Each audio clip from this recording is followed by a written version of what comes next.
Maybe if you acted more like my husband, I wouldn't have to explain everything to you like a child," she screamed during our latest fight. So I started recording her tirades and discovered she was still married to the man she used to emotionally destroy me for an entire year. I am Caspian, 40M mechanical engineer making around $85K, been divorced for 3 years after my ex-wife had an affair. Thought I had learned from that experience and would be better at spotting red flags in future relationships.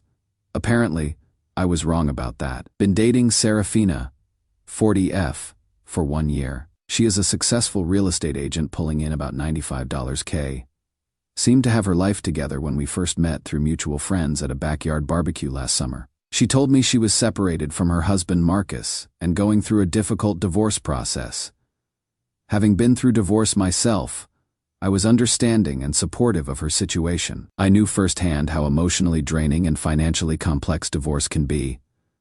For the first 6 months, things were mostly good. Sure, she had her moments of stress about the divorce proceedings, but that seemed normal given what she was going through. She had occasionally mentioned Marcus when discussing legal matters or logistics about selling their house, and I didn't think much of it. Divorce is complicated, especially after a long marriage with shared assets and intertwined lives. But around month 7, I started noticing a pattern that made me increasingly uncomfortable. During arguments, which were becoming more frequent and more intense, Serafina would consistently refer to Marcus as my husband. Not my ex, not Marcus, not my former husband, not my estranged husband, always my husband. My husband would never question my spending like this. My husband understood that I need space when I am upset. Hold on. My husband is calling. I have to take this. The way she emphasized it felt deliberate and calculated, like she was trying to establish some kind of hierarchy where I was clearly below him in importance and status. When I brought this up during calmer moments, she would get defensive and dismissive. Caspian, the divorce isn't final yet, so technically he is still my husband. I am just being legally accurate. But you call him Marcus when you are talking to other people. It is only my husband when you are talking to me. You are being paranoid. I don't monitor my word choices that carefully, but I was right, and it was starting to eat at me around friends or family. She would say Marcus thinks or Marcus wants. Around me, especially during disagreements, it was always my husband. The verbal abuse started subtle but escalated quickly. During fights, she would weaponize my divorce against me. I understand why your ex-wife left you. You are exhausting to deal with. No wonder she cheated. You probably bored her to death too. At least my husband has ambition. You are content being mediocre your whole life. Each time I tried to address this behavior, she'd flip it back on me. I was being too sensitive. I was looking for problems. I needed to grow thicker skin if I wanted to be with a strong woman like her. My buddy Thaddeus, who is a divorce attorney, started expressing concern during our monthly poker games. Bro, the way you talk about her, it sounds like emotional abuse. Healthy relationships don't involve someone constantly tearing you down. She is just stressed about the divorce. It is temporary. Caspian, divorce stress doesn't excuse verbal abuse. And this my husband thing, that is calculated psychological manipulation. She is keeping you in your place. I didn't want to believe him. I had already failed at one marriage, and I was determined to make this relationship work. I thought if I was just more patient, more understanding, more supportive, eventually the stress would fade and we would be happy together. 2 weeks ago, we had our worst fight yet. I had suggested we grab dinner at this new Italian place downtown, and she exploded because apparently Marcus had taken her there during their marriage, and I should have known better. You are just a placeholder until my husband comes to his senses. She screamed. At least my husband has taste and class.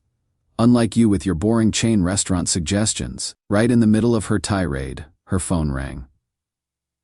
She glanced at it, and her whole demeanor changed. Sorry, my husband needs me. You will have to wait. She answered with a completely different voice. Warm, flirty, affectionate. For 45 minutes, I sat in my own living room listening to her laugh and chat with Marcus while I waited for her to finish abusing me. When she finally hung up, she turned back to me like nothing had happened. Where were we? Oh, right. You being inadequate as usual. That is when something clicked in my brain. I pulled out my phone and started recording. For the next hour, I captured her calling me a failure as a man, telling me I had never measured up to a real husband, and explaining in detail why Marcus was superior to me in every possible way. The venom in her voice, the calculated cruelty of her words, the way she seemed to enjoy watching me shrink. I finally heard it clearly for what it was. This wasn't stress. This wasn't temporary. This was who she was. But what I discovered when I started digging into her claims about the divorce proceedings changed everything I thought I knew about the woman I had been planning a future with. Update 1: couldn't sleep after that fight. So I spent the weekend doing something I probably should have done months ago. I started paying attention to the details of Serafina's divorce story. In a year of dating, I had never seen any divorce paperwork. Never met her lawyer. Never heard her mention court dates or settlement negotiations. For someone going through a difficult divorce, she seemed remarkably uninvolved in the legal process. Monday morning, I called my divorce attorney. Different firm from Thaddeus to avoid any conflict. Asked some general questions about divorce timelines and procedures. How long does a typical divorce take in this state? Depends on complexity, but for most cases with cooperative parties, 6 to 8 months. Contested divorces might take a year, but that usually involves custody battles or complex asset division. Serafina claimed she had been separated for 2 years, in divorce proceedings for 18 months. Even the most complicated divorce shouldn't take that long unless there were serious complications she had never mentioned. Tuesday evening, Serafina came over for dinner. I decided to ask some direct questions about the divorce timeline. How much longer do you think the legal stuff will take? Who knows? My lawyer says these things can drag on forever when the other party is being difficult. What is Marcus being difficult about? Asset division? Just everything. He is making it complicated. Are you guys fighting over the house, retirement accounts? Caspian, I don't want to talk about this. It is stressful enough without you interrogating me. But I pressed a little more. I am just trying to understand so I can support you better. What exactly is he fighting you on? She got that look, the one that usually preceded a verbal assault.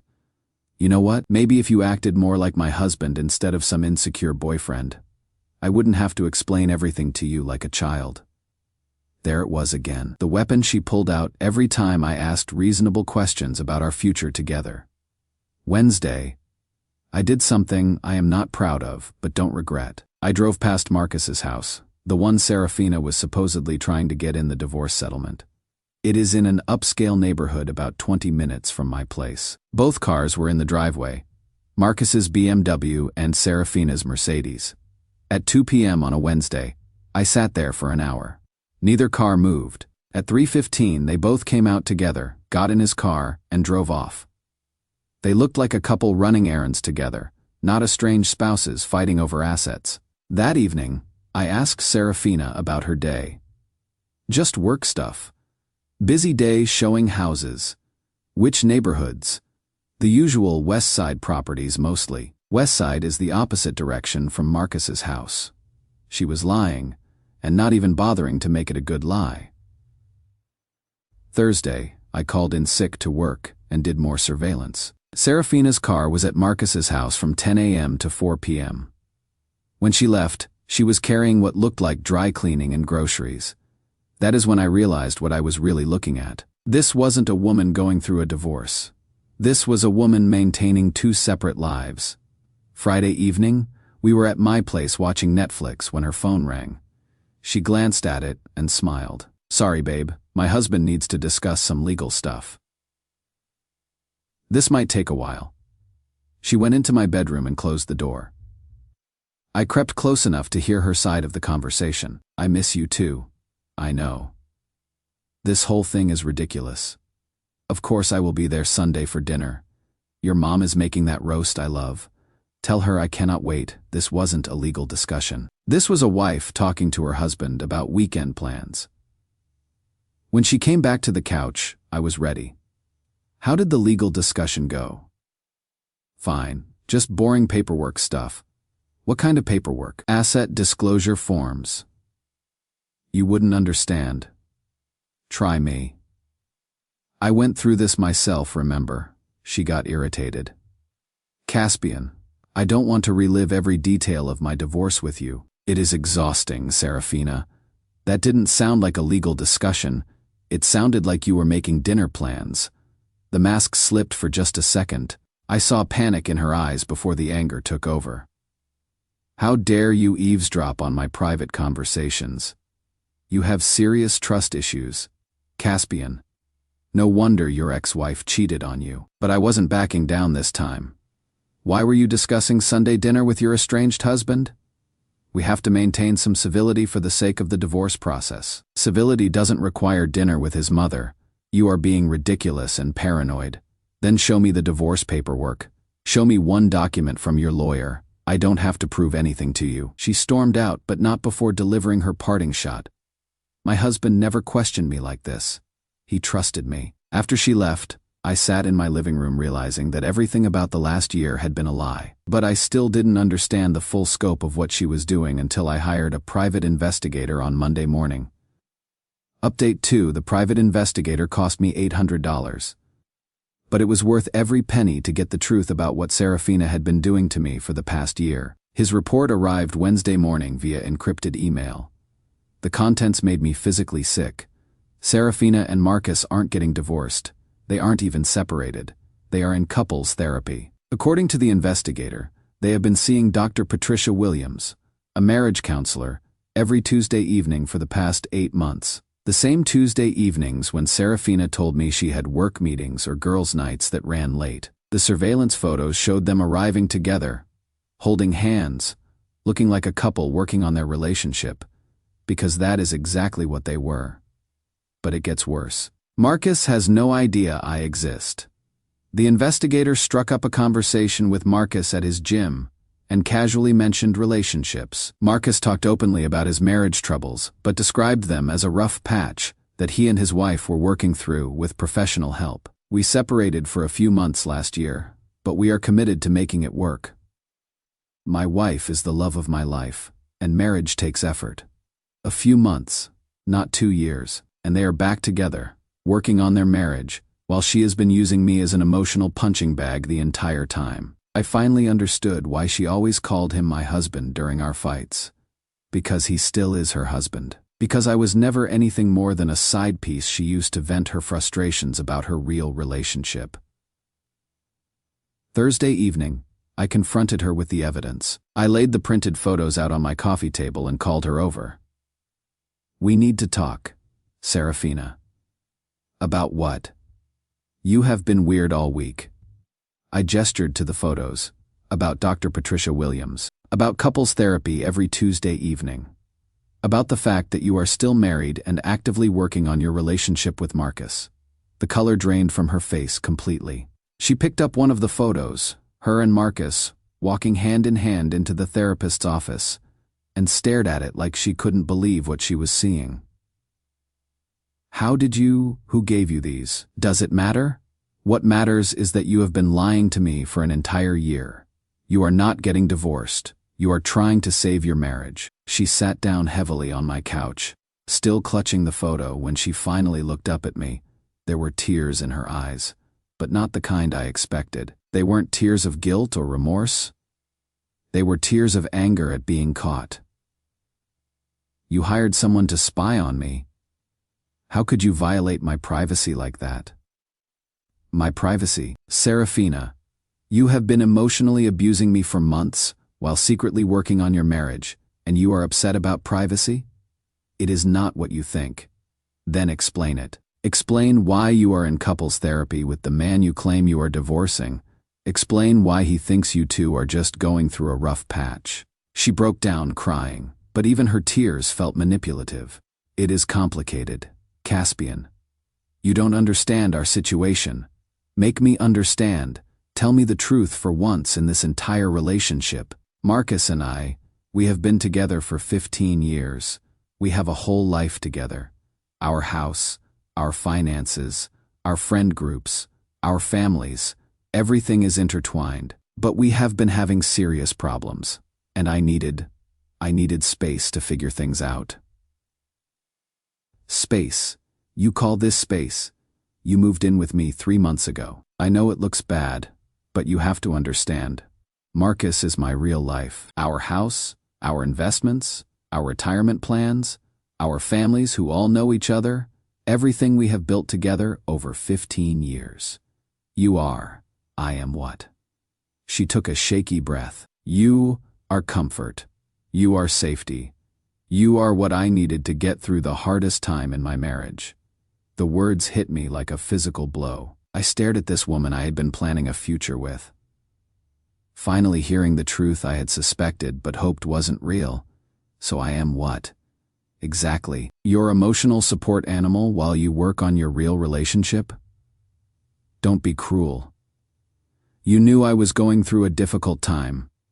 You said you wanted to support me through the divorce. I thought I was supporting you through a divorce, not through marriage counseling with another man. I never lied about loving you. You have been lying about everything else. Does Marcus know about me? More tears, more manipulation. It would complicate the therapy process. Complicate things. Serafina, I am a human being, not a therapy tool. I have spent a year being your verbal punching bag while you saved your real emotional energy for him. That is not fair. What we have is real too. No, it is not. If it were real, you wouldn't need to hide it. You wouldn't spend every fight telling me how much better your husband is than me. You wouldn't disappear for hours to take his calls while leaving me sitting here like an idiot. She was sobbing now.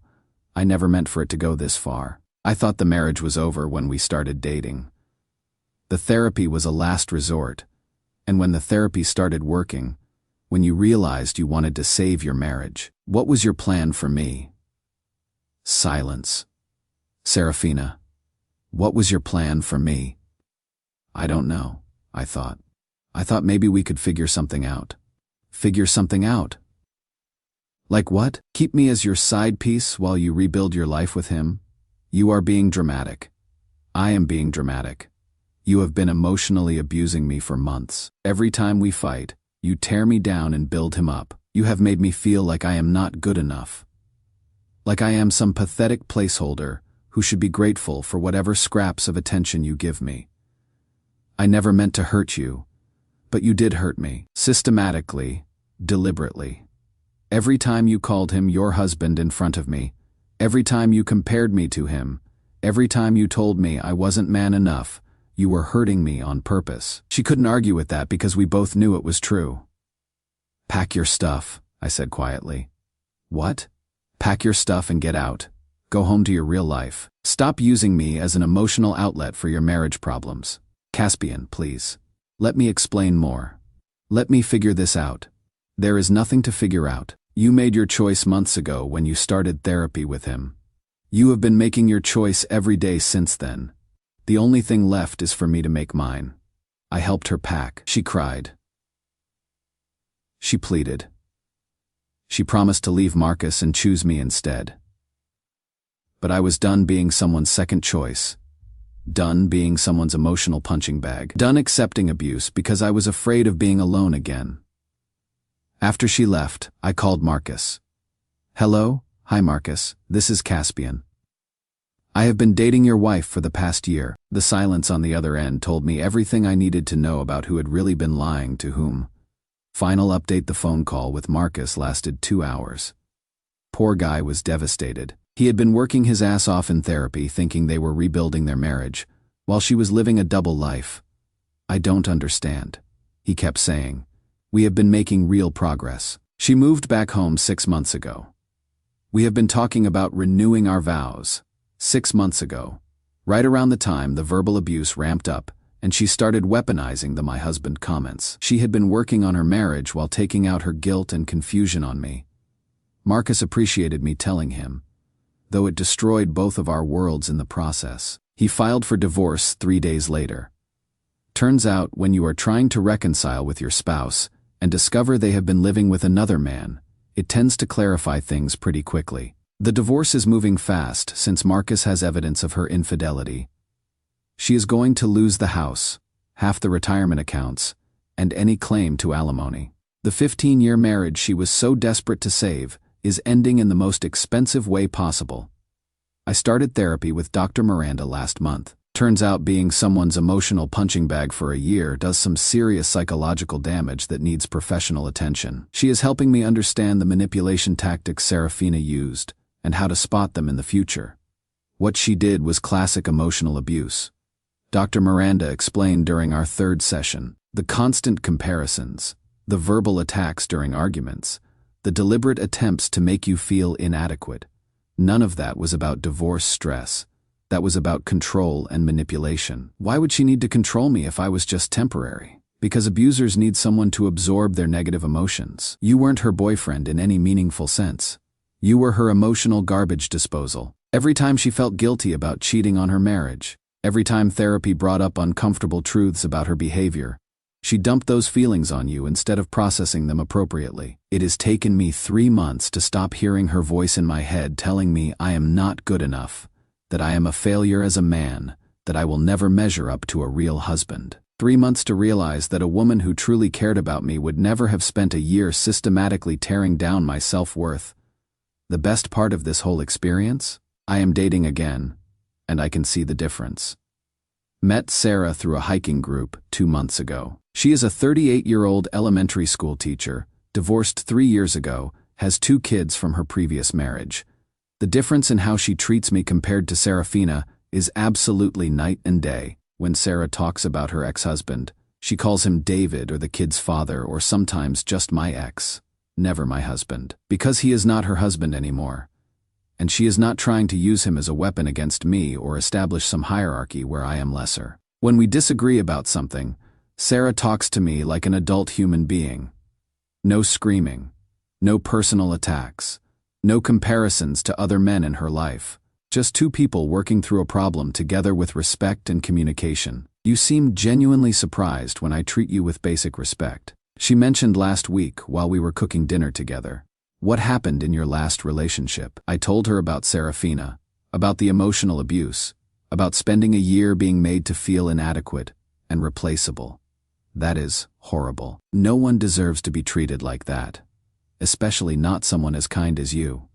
Such a simple statement, but it hit me hard, because for the longest time, I had convinced myself that I did deserve it, that if I was just better, stronger, more successful, more understanding, maybe Serafina wouldn't need to tear me down. Last week, Serafina tried to contact me again. She called from different numbers, sent emails, even showed up at my work parking lot.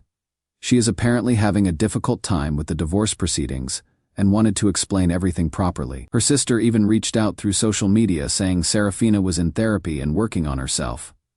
I didn't respond to any of it.